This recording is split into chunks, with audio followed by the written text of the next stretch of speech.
तुमचं स्वागत आहे आजच्या नवीन व्लॉगमध्ये। आणि आजच्या व्लॉगमध्ये आम्ही बनवणार आहे चिकन सलाड, त्यानंतर चिकन बिर्याणी आणि त्यानंतर आम्ही जाणार आहे गावात म्हणजे काकानी विद्यालयात। तर यांच्या काकांचा तिथे सत्कार आहे, त्या सत्कारासाठी आम्हाला बोलवलेलं आहे, तर आम्ही तिथे जाणार आहे आणि त्यानंतर आम्ही बर्ड्स पण घ्यायला जाणार आहे। तर आजचा आमचा पूर्ण दिवसाचा जो व्लॉग आहे तो मी टाकलेला आहे, तर व्लॉग तुम्ही पूर्ण बघा, कमेंट्स करा, लाईक करा, शेअर करा आणि चॅनलला सबस्क्राईब केलेलं नसेल तर नक्की सबस्क्राईब करा आणि व्हिडिओ पूर्ण शेवटपर्यंत बघा। आणि व्हिडिओ कसा वाटला सो गाईज, इथे आज बनवायचं आहे, काय बनवायचं आहे आपल्याला? Chicken salad. Chicken salad, okay. Chicken सलाडचं मटेरियल आहे आम्ही आज म्हणजे आजचा आमचा मेनू आहे चिकन सलाड। तर इथे सलोनीचे पप्पा चिकन सलाड बनवणार आहे, सो त्यासाठी आम्ही इथे डाळिंबाचे दाणे, त्यानंतर गाजर, टोमॅटो, बीट आणि काकडी असं हे सर्व सलाडचं सामान घेतलेलं आहे आणि आता हे सलाड बनवणार आहे। सो रेडी झालं की मी तुम्हाला दाखवते। आणि हे इकडचं जे मटेरियल आहे हे बिर्याणीचं आहे, तर आमचा आजचा मेनू आहे बिर्याणी आणि चिकन सलाड। सो रेडी झालं की मी तुम्हाला व्हिडिओमध्ये दाखवते। कोथिंबीर कट केली आहे बारीक आणि त्यामध्ये आता इथे मेयोनीज टाकायचं आहे, व्हेज मेयोनीज। सर्व व्हेजिटेबल्स टाकायचे कोथिंबीर नंतर।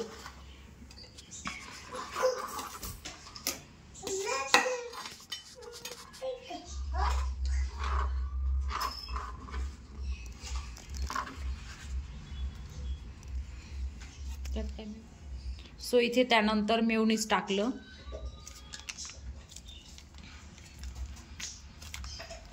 मेयोनीजची जेवढी क्वांटिटी ना तेवढं चांगलं लागेल। हां, जेवढं जास्त मेयोनीज टाकलं तेवढं छान लागतं ते। ओजससाठी थोडेसे चिकनचे पीस फ्राय केले रव्यामध्ये आणि त्यानंतर इथे चिकन मॅरिनेट करायला ठेवतोय आता बिर्याणीसाठी। आणि इकडे बिर्याणीचं सगळं कटिंग करून रेडी झालेलं आहे आणि थोडंसं बीट पण घेतलं आहे त्याच्यासोबतच।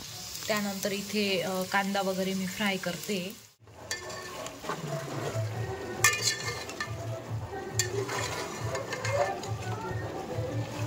त्यानंतर मी इथे जे चिकन होतं त्यामध्ये राईस टाकला आणि पाणी टाकलंय। सो बघूया, मी बिर्याणी रेडी झाल्यावर तुम्हाला आता दाखवते। A few moments later. So इथे सर्व आवरलं, जेवण वगैरे केलं आणि आता आम्ही निघालोय गावात जायला। मी तुम्हाला व्हिडिओच्या स्टार्टिंगला सांगितलंच आहे मी गावात का चाललोय, तर आम्ही आता काकानी विद्यालयात गेल्यानंतर मी तुम्हाला पुढे सर्व दाखवते। इथे काकानी विद्यालयात पोहोचल्यानंतर म्हणजे इथे सलोनीचे पप्पा आणि मी आलेलीच नव्हती। तर काकानी विद्यालयाचा जो हा किल्ला आहे तो खूप जुना आणि पुरातन काळातला, म्हणजे बघितल्यानंतर लगेच लक्षात येतं। तर एवढा छान किल्ला असल्यानंतर सुद्धा आपण कधी आलो नाही याचं खूप सलोनीच्या पप्पांना मला वाईट वाटलं।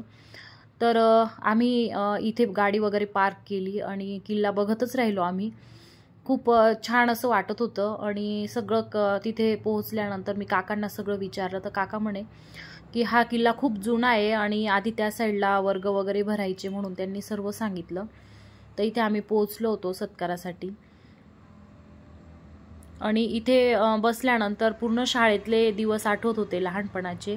आणि तिथे सलोनीच्या पप्पांचे आणि माझे कापडनीस सर म्हणून होते मॅथचे टीचर, ते आम्हाला तिथं भेटले आणि विशेष म्हणजे त्यांनी आम्हाला ओळखलं पण। नमस्कार, मालेगाव एज्युकेशन सोसायटी संचलित झुंपा काकानी विद्यालय, सौ रुंजू काकानी कन्या विद्यालय कैलासवासी याची प्रचिती आपल्याला आली आणि परिवाराने आपल्या वार्धक्याची काठी हिरावून नेली। दुसरीकडे मुलीचा संसार स्थिर स्थावर असल्याचा आपल्याला आनंद होय। एका डोळ्यात अश्रू तर दुसऱ्या डोळ्यात आनंद अश्रू होय। या परिस्थितीत पण आपण अर्जुनासारखे संसाराच्या रणांगणात उभे आहात, हेच आपले वैशिष्ट्य होय।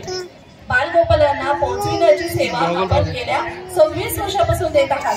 सचोटीने आणि प्रामाणिकपणाने आपण सेवा देत आहात।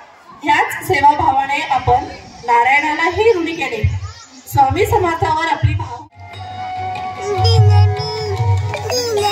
अत्यंत भावनिक प्रसंग मित्रांनो आज या कार्यक्रमात तो राहिला असता। सहभागी झाला असता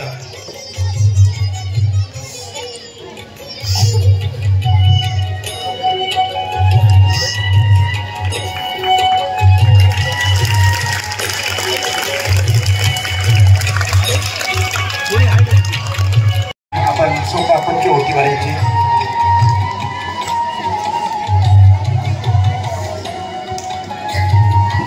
आदरणीय सोनी काका, आपण हा पुरस्कार त्यांच्या चिरंजीवालाच प्रदान करतोय. एका अर्थाने जोरदार टाळ्या झाल्या पाहिजेत विद्यार्थी मित्रांनो.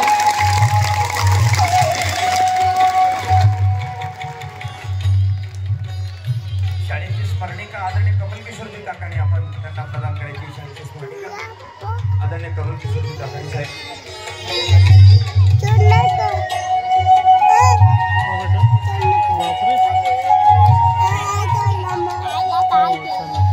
आदरणीय ॲडव्होकेट भाग्यदादा यांचे सुवासनी सन्मान प्रदान करण्यात येत आहे त्यांना.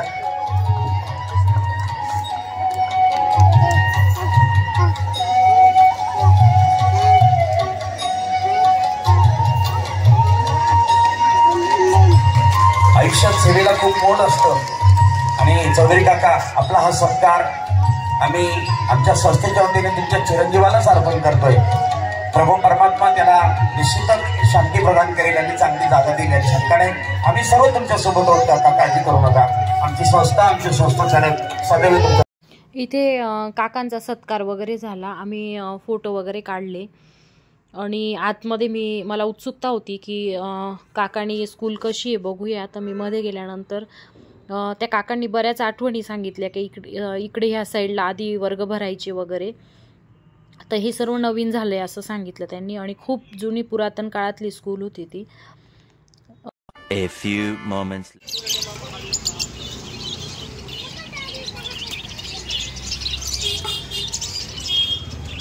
तो बर्ड आहे हा.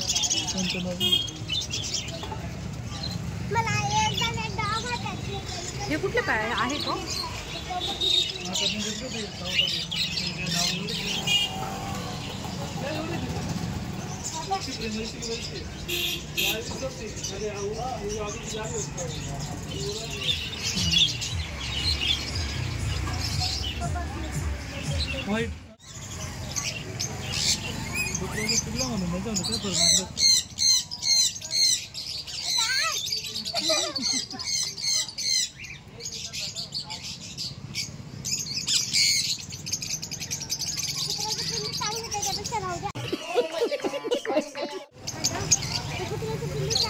कलर्स आहेत बघ, सुंदर सुंदर. हे बघ, हे पण छान आहे. हा बघ, हा बघ किती. हे बघ इथं छोटा रॅबिट आहे. हे वेगळे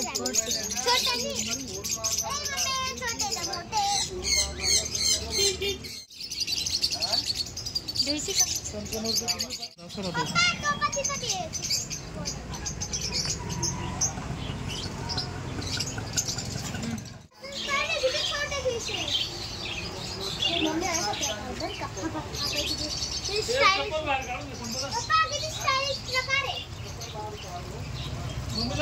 हो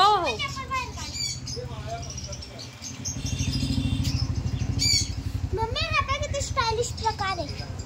हा पाहे पण हा दाखवून हा हाय छान.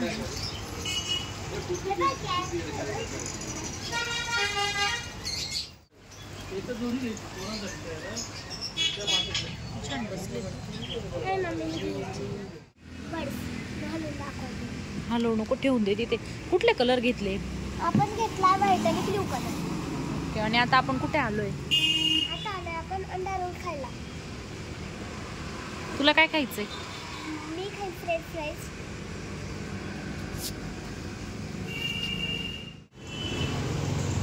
एकच घातली. नंतर आम्ही इथे घरी आलो आणि आता लव बर्ड्सला टाकले. आता किती 5 लव बर्ड्स झाले आपल्याकडे. वाव, कोणते आहे? Sky blue. एकला तर शेपूटच नाहीये कडच्या पा. एकला तर शेपूटच नाहीये. आणलेला आहे. हे सगळे शेपूटचे होते तर आम्ही एक छोटे शेपूटवाला आणलं. तर ते अजून तर पिल्लू आहे. ते जेव्हा मोठं होईल तेव्हा त्यांचे बी असे मोठे शेपूट होतील. पण हे बी अजून पिल्लूच व्हाईट कलरचे, त्याचे बी मोठे असे सगळे हे होतील. छोटा आहे तो बर्ड अजून. हा तो छोटा अजून. कोणता? हा हा जो का खेळतोय हा. हा बी आणि हा व्हाईट कलरचा बी छोटे अजून. आम्ही छोटे का बरं आणले तुम्हाला सांगतो. कारण की त्यांना आम्हाला फ्रेंड्स बनवायचे आहे म्हणून तर छोटेपासून मोठे होईपर्यंत आम्ही इथेच ठेवलं. आजचा व्लॉग तुम्हाला कसा वाटला? लाईक करा, शेअर करा, कमेंट्स करा आणि असेच नवनवीन आमचे व्हिडिओ बघण्यासाठी चॅनलला सबस्क्राईब नक्की करा. Okay, bye bye. भेटूया पुढच्या व्लॉगमध्ये.